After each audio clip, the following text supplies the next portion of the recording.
Good morning, my name is Olga Atamanova, and I'm happy to see everyone who joins us in Ukraine Media Center.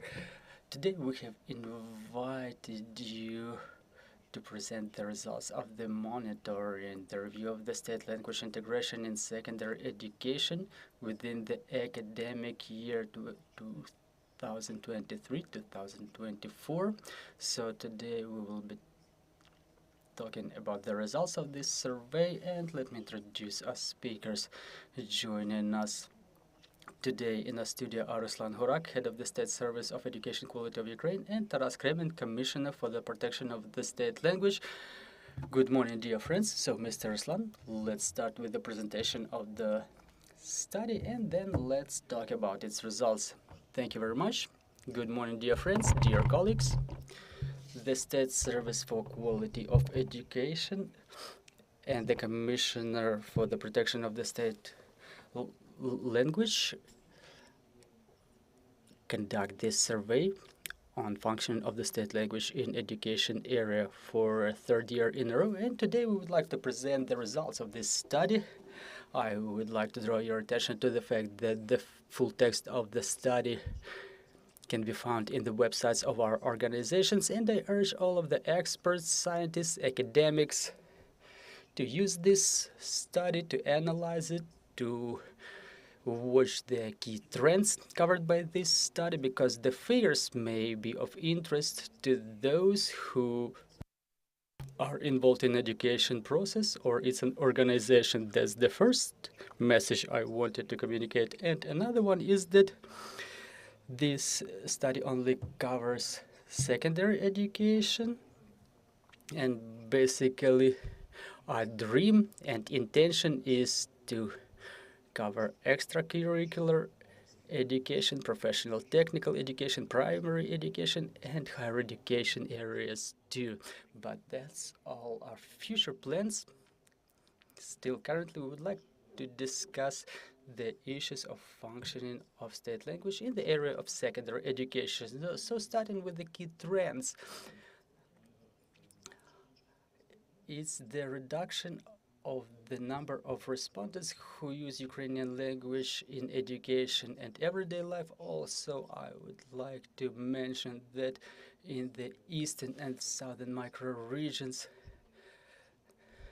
the use of Russian language prevails in education process, and this is the conclusion that we'll be going through all of this study. Also, the positive outcome is that the parents of the students have become more consolidated in terms of support of the national language, of the state language.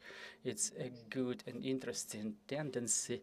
Also, the main conclusion that we'll go through all of our studies is that both parents, students, and the teachers demonstrate that there is a trend in growth of results in study of state language. Talking about the geography of the study, you can see that this study was taking place in 121 secondary education facility. The representative drawdown was built by the Institute of Educational Analytics, and it completely reflects every single region. We've broken the area down to 5 regions and the city of Kyiv, plus 85 institutions in rural areas, plus that is 6 in municipal areas or urban areas. Also, we were studying the process of implementation and study of Ukrainian language. It was done using the questioning of students, their parents, and teachers. So talking about the trends, I think that me and Mr. Taras will be able to demonstrate the key figures, but also to analyze them. And in case you have any additional questions, we will be able to explain our position, why the calculations were like that. So since it's a third annual study in a row that we've started during the first year of the full-scale invasion, we are very likely to see the tendency to see the results that may witness the reduction of use of Ukrainian language. For example, 2 years ago, 74% of students, 82% of parents, and 86% of teachers were seeing Ukrainian language as their native, the state language. However, if you check out the trend within the last couple of years, there is a trend to reduction, say for the category of teachers, the parents. What can we relate it to? Mr. Taras probably may express his opinion, but in the educational quality service, we have this opinion that within the first time of the full-scale invasion, the language became something pivotal for the people to unite around. And now we see the trend to be developing in the direction of a more reasonable result. Whether it will be reducing or growing, we will be able to demonstrate further on. So talking about the educational process, relevant factors have influenced the education process, which resulted in reduction of share of the teachers. Well, it's within the error probably, but still the share of the teachers have reduced among those who use exclusively Ukrainian language materials, as well as number of students who use Ukrainian language during lessons and breaks. And talking about parents, in their opinion, their share of those has grown who think that the teachers provide training materials and homework exclusively in Ukrainian language. These two slides that we've demonstrated, they overlap each other to a certain extent. They can explain and justify and support each other, but at the same time, I would like to emphasize this everyday life where the share of the teachers has not changed among those who use Ukrainian language in their everyday life, and it amounts to about 80%. Very important matter here about the language identity and practice. We've seen an extensive statistics specifically in the first year of the full-scale invasion, where people were trying to identify themselves as those who were viewing Ukrainian language as their own. The share amounted to almost 90%, but then we've asked the people what language do they use at home, and you can watch these dynamics depending on the geographical area and specifically broken down by categories. In blue are students, in green are the parents, and in orange are the teachers. So you can see the percentage, depending on the region, percentage of the people who speak other language than Ukrainian, specifically Russian, outside the school. The most intense this trend is in the east, and the least intense is in the west.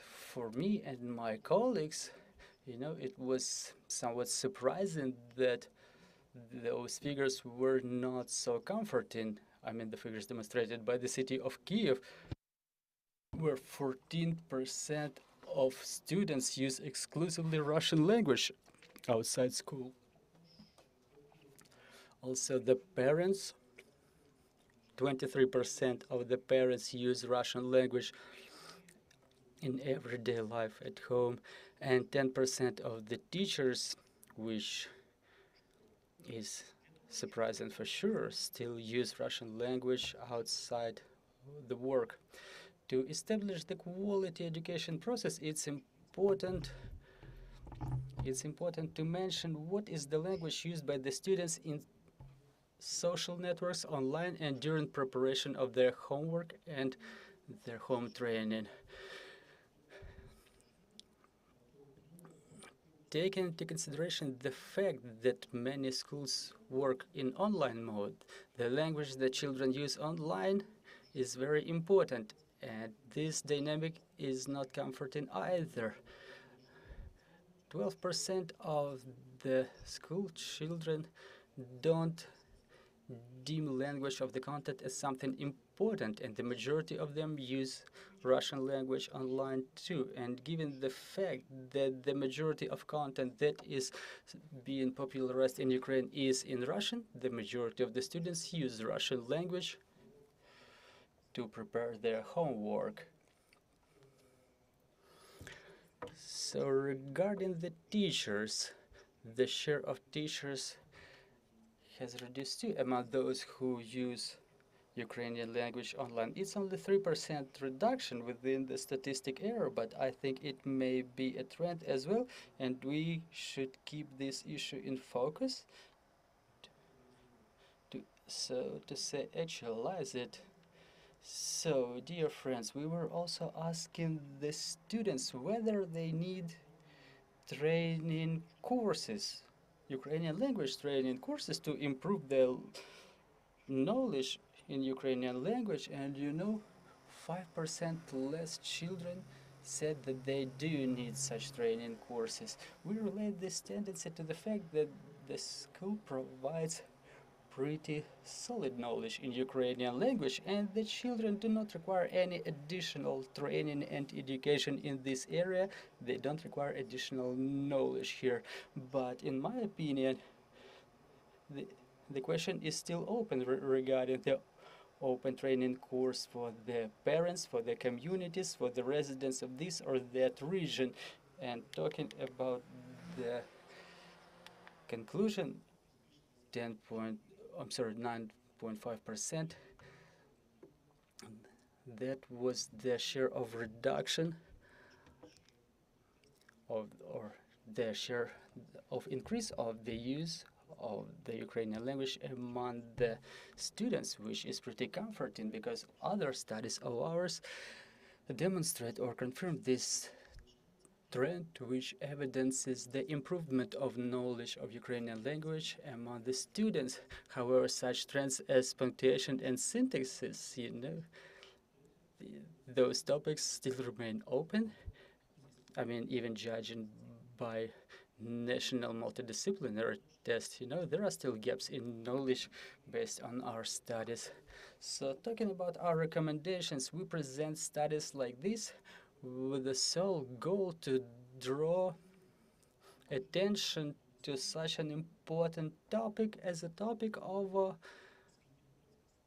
language of education. The legislation of Ukraine clearly identifies that the language of education is the state language, and all of these teachers, both during lessons and during breaks, are supposed to use Ukrainian language.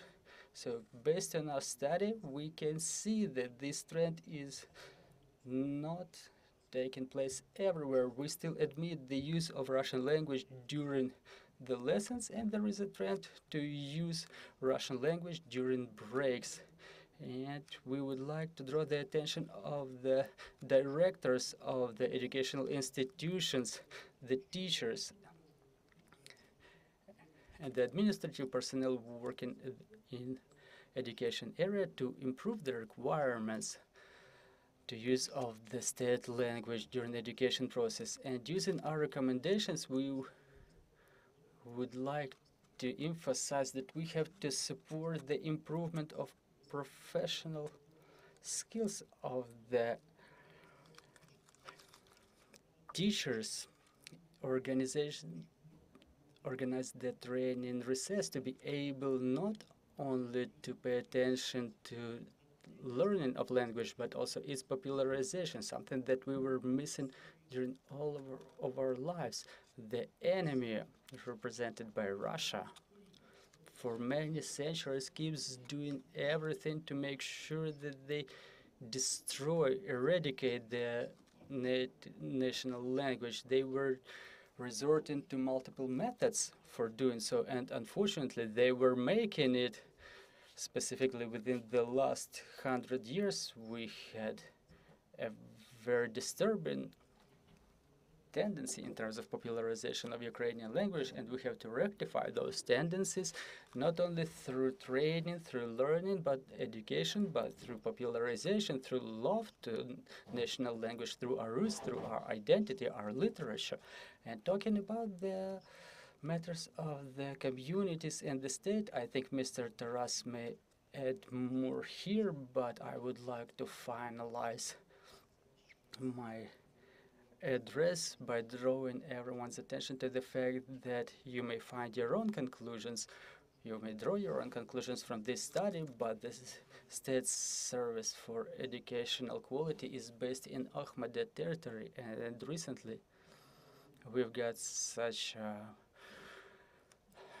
gift from our neighbor, a missile gift, and this last slide, with it we want to demonstrate that the order to inflict a strike on Ahmadid was given in Russian language. So please draw your conclusions from there so that we are able to decently repel the enemy's attacks and we can introduce Ukrainian language not only in education but in our everyday lives. Thank you, dear friends. Thank you, Mr. Ruslan, for this interesting and profound study. Mr. Taras, I would like to ask you to give your comments on what Mr. Ruslan has just said, and then we will have to stop at certain slides because the results are really interesting. I think they're worth discussing. Thank you very much. First of all, I would like to express my support to every citizen of Ukraine who, even during the war, continues taking care of the national interests, not only defends the Ukrainian sovereignty as a part of the armed forces of Ukraine, but also stands for our constitutional rights and interests.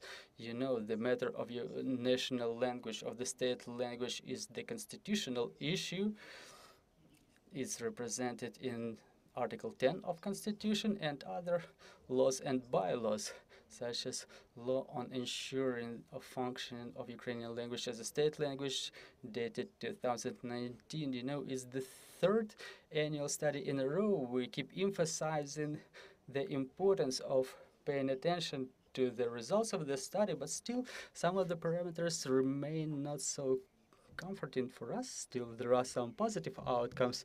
Well, I know that today we are being watched by the representatives of the State Service for Educational Quality in the regions, both in the south, where the statistics is not comforting, and in the east and west, who continue communicating specifically in the places of compact dwelling, who continue communicating in Ukrainian language, trying to persuade everybody that Ukrainian language is the language that we should use in the area of education and outside schools as well. I'm talking about teachers and students who continue their education process far away from their native residence, those who stay in probably aggressive, toxic, assimilative environment with parents, with teachers. But still, we have many other children who are not covered by Ukrainian school education. I'm talking about the abducted children and those children who are currently recuperating from the strike on Ahmadiyat. About 1,000 of them were studying in superhero school, where all of the measures were taken to overcome the educational gaps. And I would like to say that those statistic indicators that we've had,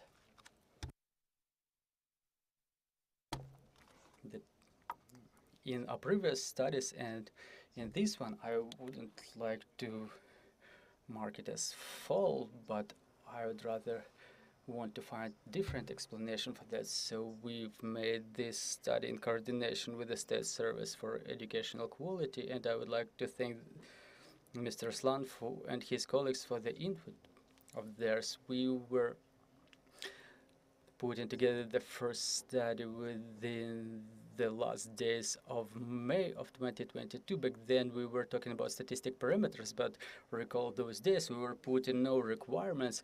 We were saying that still the share is high among those children, teachers, and parents who call Ukrainian their native language, but at the same time the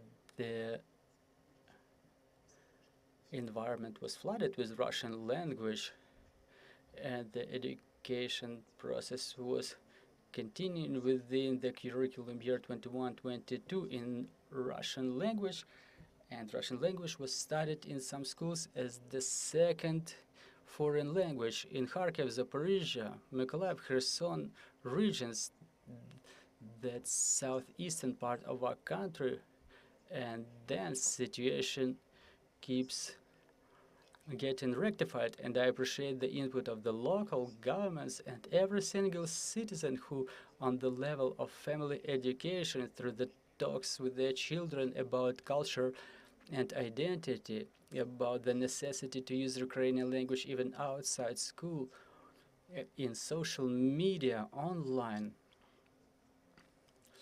who remain resilient in their demand for Ukrainian product, Ukrainian language product. And last year we've covered way more students and teachers, and last year we've got a misproportion in the surveying of citizens of Ukraine who were residing in urban and rural areas. Those results are different from those of this year, specifically talking about the regional capitals and other parts of Ukraine. But as you understand, the cities back in the 90s and 2000s were remain the epicenters of bilinguality, and talking about the southeastern regions, they were the epicenters of increase or presence of Russian language component. And let's not forget that only a couple of years ago, through General Prosecutor's Office, we were able to rescind all of the decisions and decrees on the recognition of Russian language as second state language, and we find explanation of the mentioned trends here. But also we've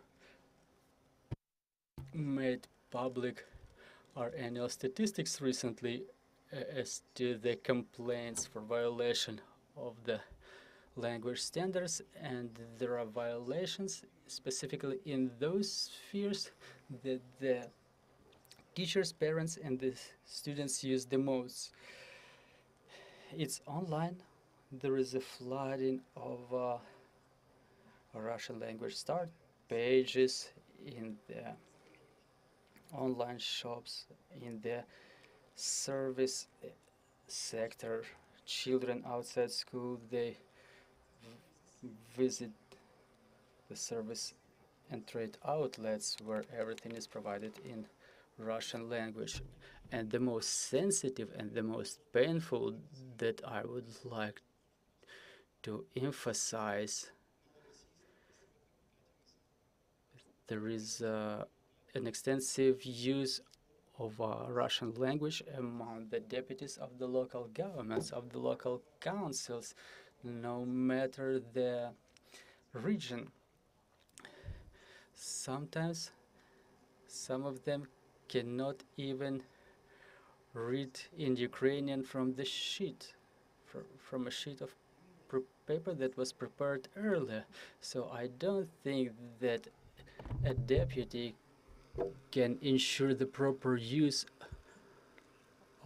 and implementation of the legislation in the area of use of national language without being able to use them. So given the recommendations provided by Mr. Head of the State Service for Educational Quality, I would like to add a couple of mines. First of the recommendations of mine would be at the level of school, community, and state, reciting the words of Vyacheslav Chernovil, one of the fathers of Ukrainian independence. Ukraine starts with you. So let's learn, let's educate ourselves, let's improve our Ukrainian language on a number of levels. We can have millions of training courses. We may have thousands of government commissioners. We may expand the staff of the State Service for Educational Quality. We may survey every single citizen of Ukraine about what language they use in everyday life in school or elsewhere. But Ukrainian identity, decency, security starts with every single one of us. And this is what the strongest ones, the best citizens of our state, are fighting for, passing us this torch of hope and faith in the best future of Ukrainian nation.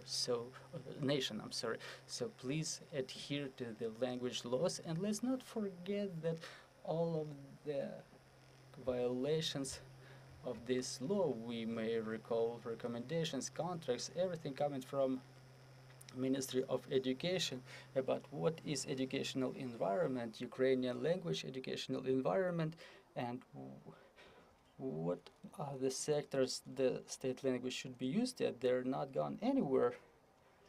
So among the first ones and key recommendations and requirements of the Commissioner for the State Language is the strict adherence to the Article 21 of the Law on Education, in compliance with which the language of education is the state language. Among other things that I would like to mention, the State Service for Educational Quality is aimed at exercising their authorities in terms of issuing the orders, and I can't wait for us to resume our field missions to the state educational institutions, which may result in cancellation of the contracts for those representatives of the education sector who don't use Ukrainian language in their everyday work. So the State Service for Quality of Education acts within the framework identified by the law, and the adherence to this law, compliance with this law, is not only is a responsibility of ours, but all other citizens of Ukraine may get involved by reporting, and we will react to these reports in a strict way. Talking about the training courses, in compliance with the state program approved in the 15th of March 2023, we hope that the network of the state training courses will be expanded. It doesn't mean that they will be provided to everybody, but it will be for those citizens who within the years of the full-scale invasion haven't been provided with this network, have not yet understood and were not able to master the basic components of Ukrainian language. This is why this state training course may be aimed for the elderly, at those who would like to acquire the citizenship of Ukraine, and they will be expanded to the families of the servicemen who didn't have such an opportunity before. Probably they will be also provided to those citizens of Ukraine who, after the occupation of temporarily occupied territories, will express a desire to switch to Ukrainian language dynamically, because the golden rule in the temporarily occupied territories is the re-establishment of functioning of Ukrainian language in all areas of public life, no matter what we hear about the transitional legislation. Another component is the implementation of regional language policy, just as efficient as the central state language policy. Based upon our initiative with the beginning of the full-scale invasion, in coordination with local governments, the regional, territorial, and local communities, we've adopted 138 language program, which means there is no single community all around Ukraine that wouldn't have had such a document. But unfortunately, I don't know of any place where that program would be fulfilled at 100%, both in allocation and drawing of funds and other areas. So talking about the south of Ukraine, it's 50%, so it's a round table, a concert, and that's it. Talking about other regions, for example, the west, the funds are allocated for procurement of books, methodical literature. The winners of the language training course are getting some financial encouragement. And in the same way are encouraged the students who graduate with high score during the national multidisciplinary test. And this trend is not, unfortunately, the same for other regions where we still experience problems with the use of the national language. Talking about the regions, I would like all of the local governments at least reprint that list that is posted on the website of the State Commissioner for Language, for State Language. There are 600 locations. It's a high indicator that we've never had before, but I would like to stress that the majority of such language training courses are initiatives adopted by the local governments and implemented by cultural institutions, meaning they are stationed at libraries and other public organizations. The educational institutions take no part in this process almost at all. I have no awareness about coverage of such courses by universities, regardless of their ratings. What I would like to see is to see the language courses, and I'm urging the directors that from the 1st of September we will go out on field missions, draw our opinions, and provide recommendations why the language training courses do not exist in this or that community, why the local universities do not take part in implementation of national language programs. So talking about those training courses, we've seen that there are problems with bilinguality in the south and east. It's an obvious fact, but there are some things we have to respond to. And missile strikes in Kryvyi Rih, Okhmydyt, Kherson, Kharkiv, my native Nikolaev, Odessa, and a lot of others towns and cities influence the ability of the state's service for educational quality to stay where they are. So let me provide you the statistics about the number of the language training courses in the eastern and southern parts of Ukraine, where we have problems with systemic violation of the language laws. In Kharkiv region, there are 4 locations for study of Ukrainian language, 5 in Sumy region, 7 in Zaporizhia region, Poltava region, the homeland of the classics of Ukrainian literature, 12 Poltava borders on Kharkiv, Poltava region borders on Kharkiv region, and there's a lot of IDPs from Kharkiv region there. Odessa region 17, Mykolaiv region 23, Dnipro region 40, Transcarpathia 70, Lviv region 66. Why there is such a huge number of language training courses in the west of Ukraine? Because they comply with the recommendations of the commissioner and they meet the requirements of internally displaced persons, and for them in the regional capitals and in communities, whether it's Irshava, Holmak, Kolomyr or elsewhere, Berkova, there are language training courses. You know, even in such small places as Berkova there are, but there are no language training courses in Kharkiv. So Ukrainian language starts with switching to Ukrainian language, mastering of Ukrainian language, and control over its implementation. So I insist on improvement of status of pedagogical workers. I would like to see the prestige as bonuses for the best teachers, and I don't want to see the sad statistics of the lack of personnel in educational institutions. There is a crisis in pedagogical area, and that's the sad statistics provided by the State Employment Service. This is the problem that we're going to have in the temporarily occupied territories after their deoccupation. A lot of teachers and professors ended up abroad. A lot of them ended are now defending Ukraine with the arms in their hands.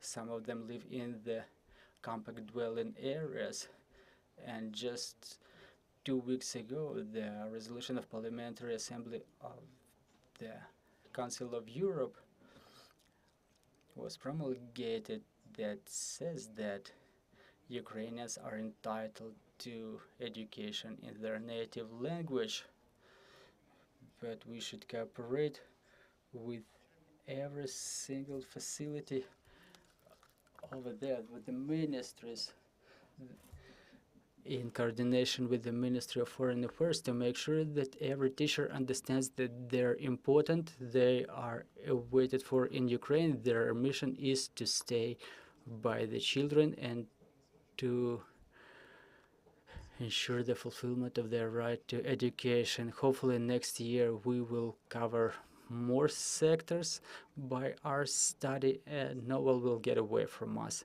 We will conduct the full-fledged monitoring using our methodology. Hopefully the Institute of Educational Analytics of the Ministry of Education and Science will support us. And to finalize it, I hope that the results of this work that was done by the representatives of the State Service for Educational Quality, we will continue holding the relevant sessions in other parts of Ukraine, not on the south and east, but at every single region and at the level of every single educational institution. We will discuss the figures, we will make our opinion, and hopefully that during the traditional August conference of the education sphere workers that will be broadcasted live, we will not only be able to discuss those things, but also a block of issues that will be related to use of Ukrainian language in education area. So on my behalf personally, I would like to thank the input of the State Service for Educational Quality, with whom we work closely. We have these results, and we take all necessary efforts to make sure that the right of all citizens of Ukraine are protected, to make sure that our children study in Ukrainian language, because investment in education, protection of language rights is about the strategy, it's about policies, it's about Ukrainian future. Thank you very much. Thank you, Mr. Taras, Mr. Ruslan. If you don't mind, I suggest we get back to the study, and if I may ask you, let's stop at that slide that was demonstrating the native language results. Well, for us, it's a little bit surprising, putting it in diplomatic terms.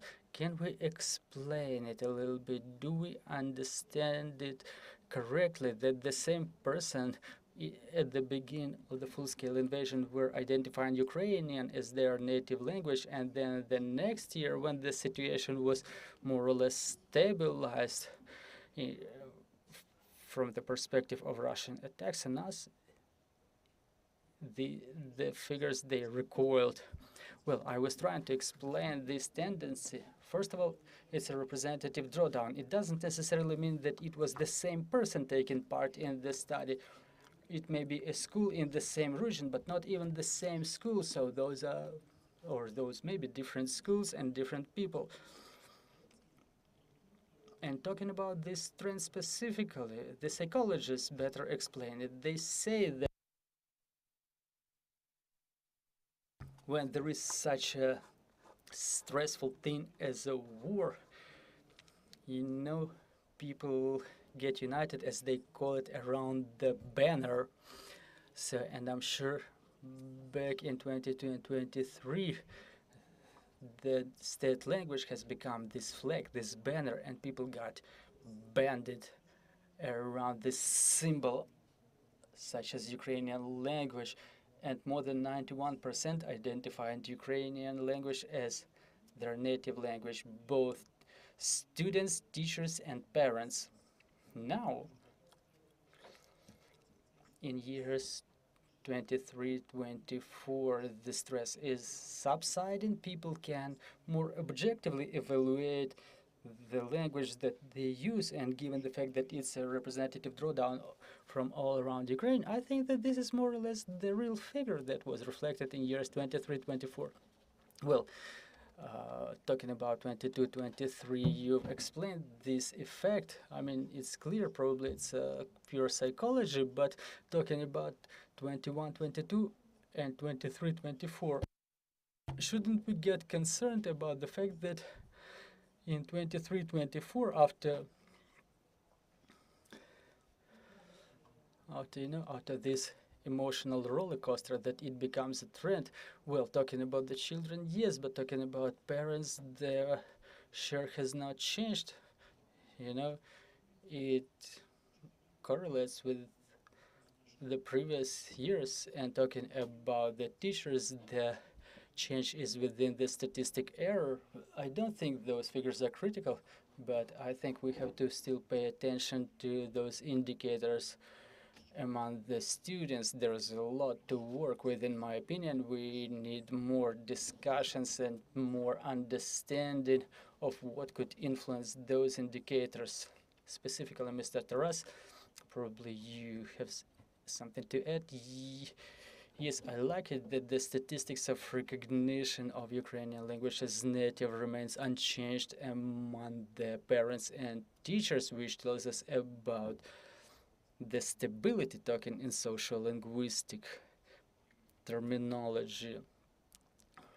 So I'm talking about the level of Ukrainian language, I mean, let alone all those stressful things and regions.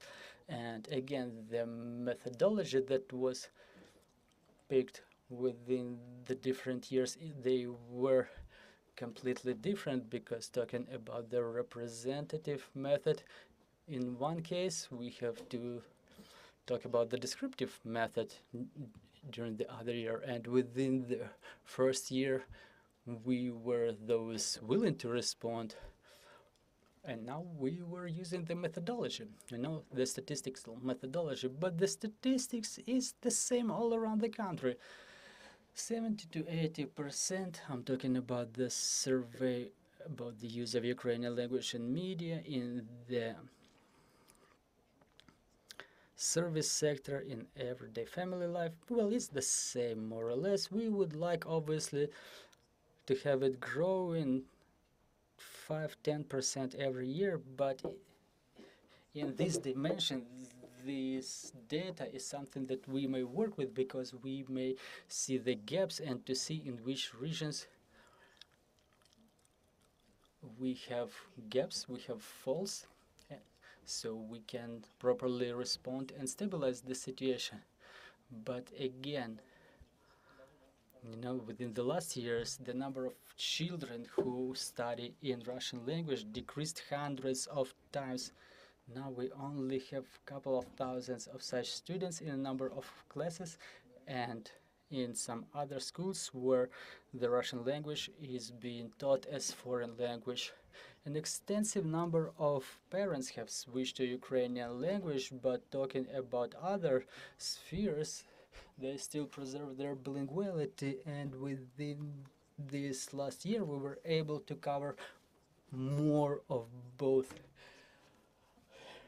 regional communities. We went all the way down to the level of communities, where we were able to ensure the implementation of the local education program based on the national ones. So within the years to come, we expect to see the progressive pictures, starting from the primary school all the way up to higher education, and when we will be able to see the gaps that we need to see to respond properly. Thank you very much, dear friends. In case you have any questions, please let us know. And I would like to switch to another slide that was demonstrating the results about the use of language at home. Yes, this specific slide.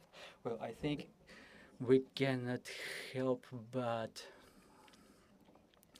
pay attention to the situation with the teachers in the East. 59% of the teachers, one way or another, are the people from the east of our country. they choose Russian language as the language of communication at home. Is this correct? Do we work with that audience, and how we can work? Because we understand you, Mr. Truss, were presenting a report in our studio that says we have some problems with some teachers who continue teaching in English. This phenomena is still present in our education sphere. So how should we work with this specific category of people? Well, first of all, I would like to thank those teachers who have not become the part of these statistics.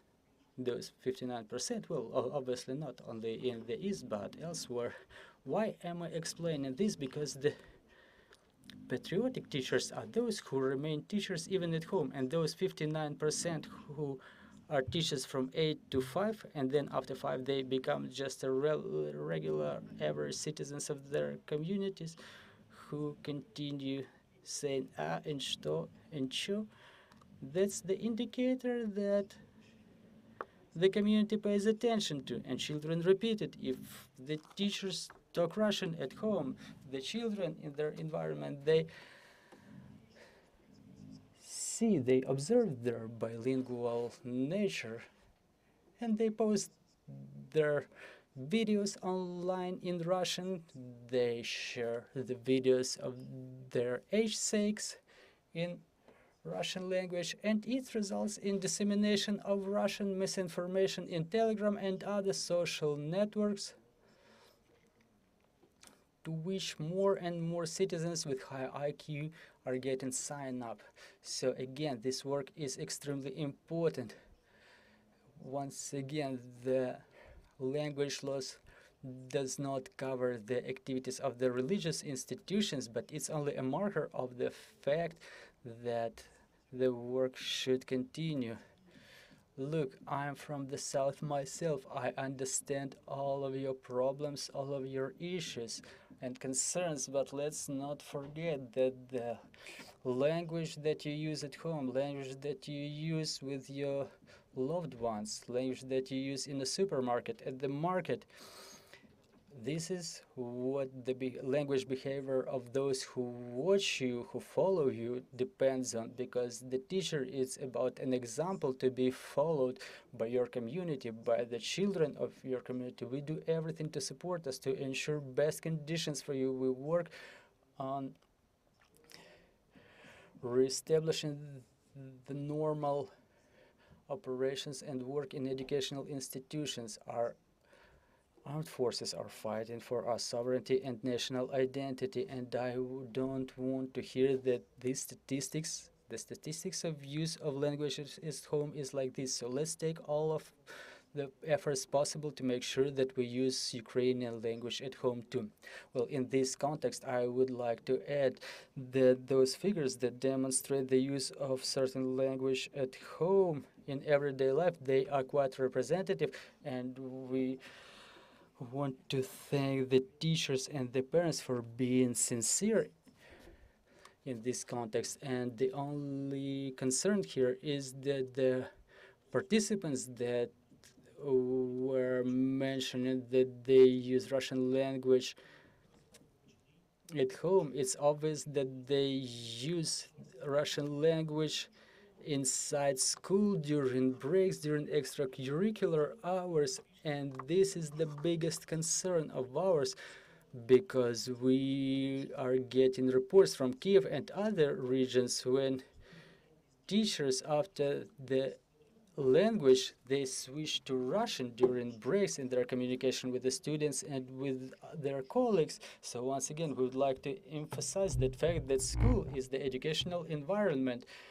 It should be free from Russian language, absolutely free. There should be no indicators of Russian language there. And in this educational environment, we should continue implementing the state language, which is Ukrainian language. That's why, thank you very much for paying your attention to slides like this and paying attention to trends like this. I would like to thank you for this study, for this important conversation. Let me remind you, joining us were Ruslan, Hurak, the state Commissioner for the use of, the State Service of Educational Quality of Ukraine, and Taras Kremin, Commissioner for the Protection of State Language. And our next briefing will be in a couple of minutes. We will discuss the details of the most recent missile strikes. Stay tuned.